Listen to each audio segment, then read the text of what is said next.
जय जगन्नाथ बंधुगण कोटी ओडिया मौड़मणि प्रभु श्री जगन्नाथ आज प्रति ओडिया घरे घरे इष्ट देवता रूप पूजित तांको देखिबापाई प्रति ओडिया मन व्याकुल। तेबे से ही जगतर नाथ को दर्शन करने पूर्वर प्रति भक्त गरुड़ खंब को कहीं आलिंगन करिथांती।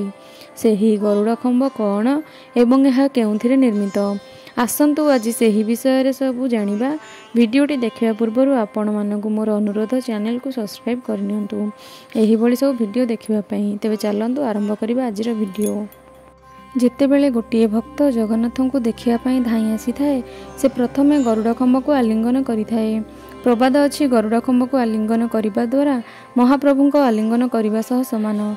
कहीं महाप्रभु रत्न सिंहासन चक्का बैठी उपर उभा भक्तटीए जेते डेंगा होइथाउ ना कहीं से महाप्रभु को स्पर्श करिपारिबो नाही। तेणु गरुड़ खंब को आलिंगन करी महाप्रभु को सानिध्य पाइबाकू भक्त माने चेष्टा करिथांती। एही गरुड़ खंब काठ निर्मित बा पत्थर निर्मित आज जाए मध्य वैज्ञानिक माने आश्चर्य।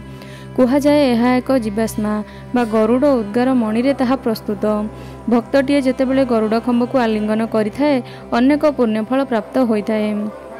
जेतेबेले कंदर्प रथरे महाप्रभु विजय करिकी मुरली बजाउथिले सेतेबेले निस्सार्धरे गोपाळुणी माने तांको कंदर्प रथरे सामिल हेबा पई आसुथिले। निज निज स्वामी एवं सासु मानक आगोचररे सेमाने वृंदावन धामर निंबो मूलकू जाउथिले।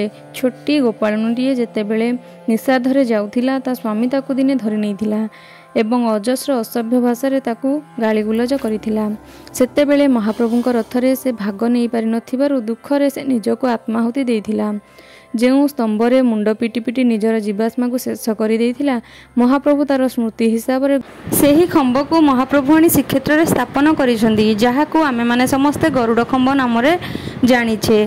बंधुगण वीडियोटी भल लागिथिले वीडियोटी को लाइक करंतु सब्सक्राइब करंतु चैनल को एवं कमेंट बॉक्स रे जय जगन्नाथ लिखिबा को भूलंतु नाही।